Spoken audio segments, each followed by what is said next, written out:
One of the ways we've come to think about explaining Unitarian Universalism is in terms of the elevator speech. Something you can say in just the time it takes an elevator to travel between a couple of floors that still makes sense as a description of our faith.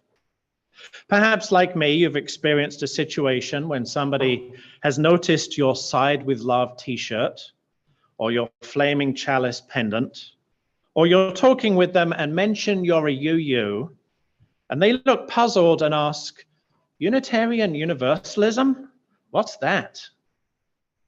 And then you start talking about how we have these principles, but you can only remember a couple of them.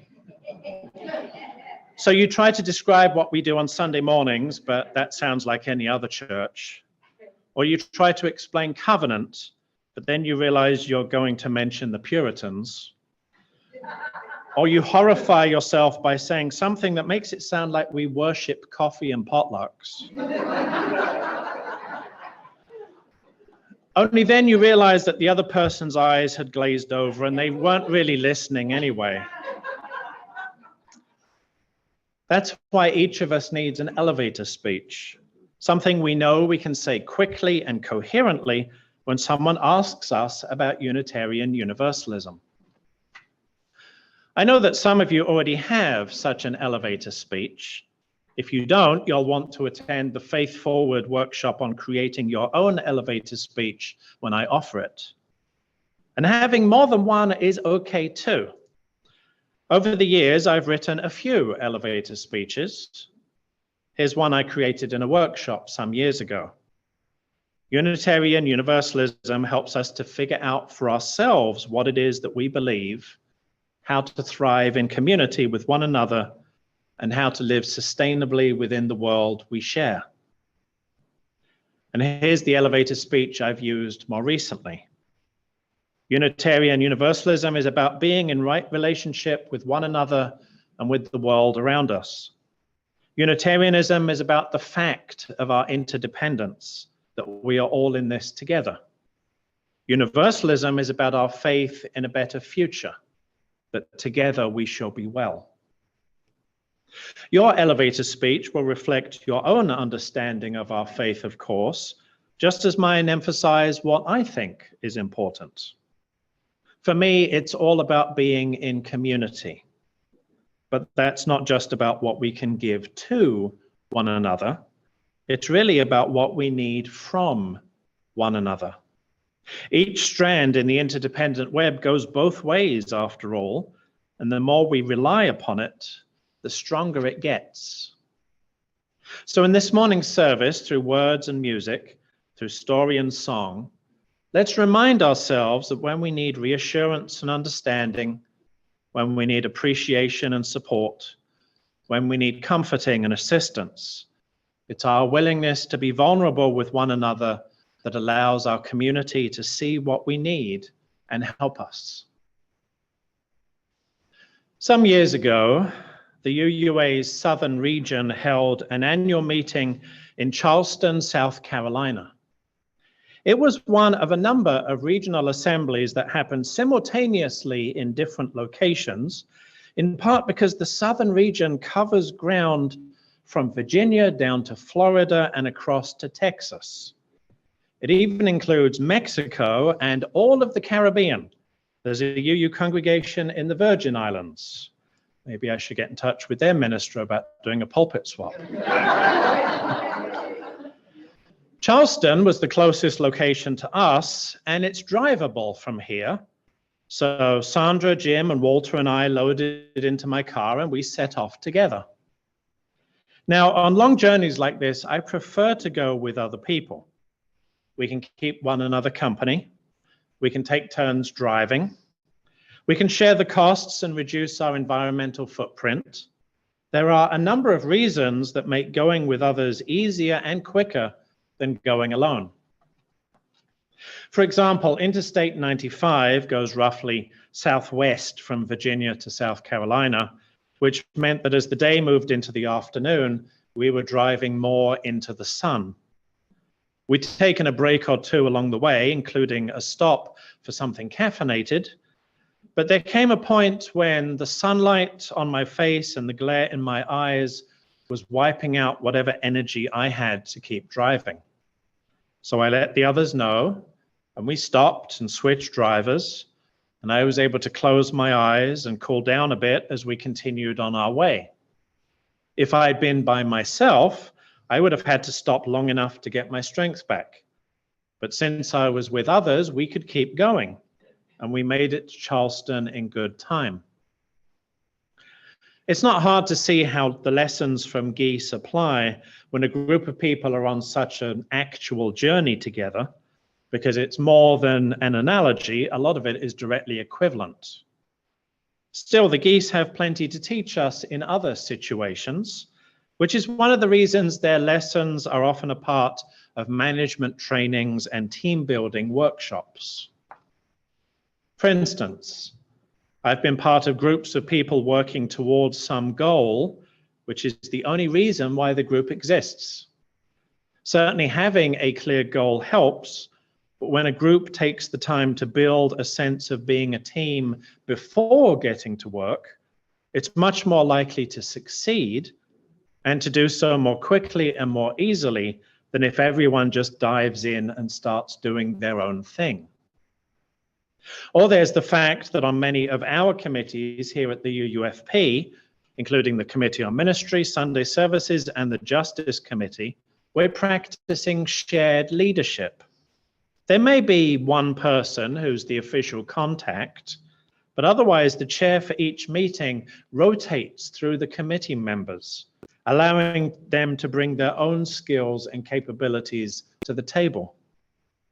Or there was the conference I attended while I was in theological school, and partway through I received some personal news that just devastated me. I could barely function, much less participate in the conference. But my fellow seminarians gathered around me and looked after me and made sure that I had the space and the time to recover. Of course, we do have one major advantage over geese. If we have an idea or we get tired or we need something, we can communicate that. Geese may encourage one another by honking, and maybe their tone of honk means something, I don't know. But we can use words to say so much more. So when we have an idea or we get tired or we need something, it's up to us to actually express that to other people. Because otherwise our idea will never be realized, we won't have a chance to rest, and nobody else will be able to help us with what we need. There's a meme that's been circulating amongst my colleagues recently. You may have seen it when I posted it. Jeffrey, if you'd put it on the screen, please.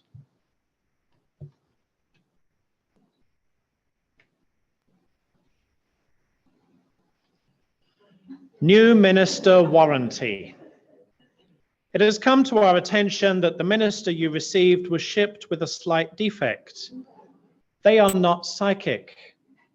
Given this, you must observe certain procedures to ensure optimum performance. It is necessary to inform the minister of any members of the congregation who are hospitalized. If someone you know is sick or hurt or grieving, the minister must be told or they won't know. If you are in need of a pastoral visit, you will get best results if you ask for one. We regret any inconvenience this may cause.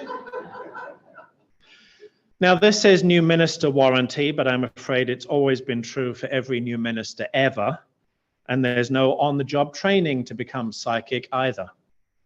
What's more, there's a counterpart to this, namely the congregant warranty, though that's yet another thing they didn't teach us in seminary. Thank you, Jeffrey. You can take that down now. The fact is, none of us are psychic. We may be able to hazard a guess if we know someone really well, say once we've lived with them for a few decades. But it's not reasonable to expect that other people will know what we need if we don't actually tell them. Now, I know this is easier said than done. It requires us to be vulnerable, and that can be hard. Society teaches us that vulnerability is the same as weakness, which it isn't, and that we should be able to solve all of our problems by ourselves, which we can't, and that asking for help means we've failed, which it doesn't. Learning to be vulnerable means rejecting that cultural Calvinism and recognizing that depending on one another is not only necessary, it's the way it should be. So the next time you have an idea or get tired or need something, remember the lessons that geese can teach us. Life's better with a team. We're all in this together. Everyone can be a leader. Encouragement is powerful. Lean on others when you need support and let them lean on you when you're the strong one. Oh, and one more lesson. Remember that your minister isn't psychic. I'm going to ask you some wondering questions now, and I'll give you a little time after each to reflect.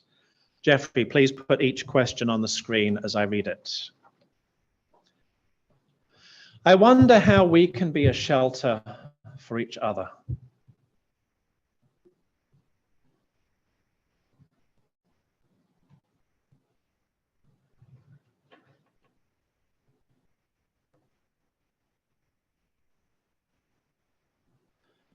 I wonder how we can remind one another of our wholeness and beauty.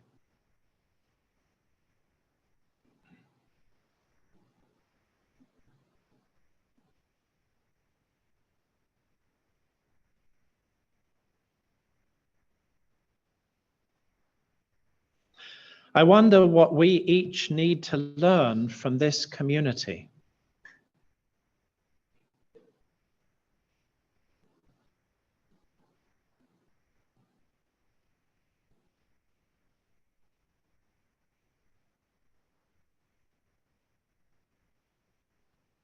I wonder how we can learn to share our true selves.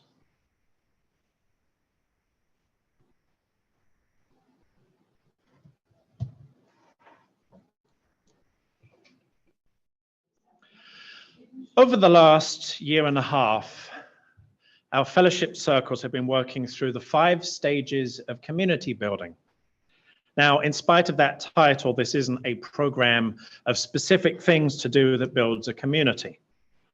Rather, it's a description of what tends to happen as the people in a group get to know one another, accept one another, start to trust one another, and become more comfortable showing their true selves to one another. In the case of fellowship circles, it's a guide to what sort of topics might be appropriate as people bond and open up. Lighter at first, then going deeper as trust is built to allow for greater vulnerability. This isn't to say that circles only become more serious with time. There's always joy and humor, even with the most emotionally challenging topics. Now that fellowship circles are in their last few months of getting together, before all new circles start up again in the fall, topics are in line with the 5th of the 5 stages of community building. It's named Deeper Sharing, and here's how it's described. At this stage, individuals share deeply with one another. The group becomes a setting where people can embrace vulnerability in expressing their present struggles. The group will not laugh at or condemn its members if they admit they failed at a task, or that they have an improbable dream, or that they have an addiction. When a group member is vulnerable in sharing a problem, the rest of the group expresses support and encouragement through their compassion. A community like this congregation is so important because we need a place where we can share deeply, where we can be our true selves, where we can shut out society's lies that we shouldn't depend on one another, that we don't need to depend on one another, where we can gladly admit that yes, we do need one another, where we can let our true colors shine because they are beautiful. This is my dream, my wish, my hope for this community, that we become such a place for one another and for everybody who needs us. May it be so.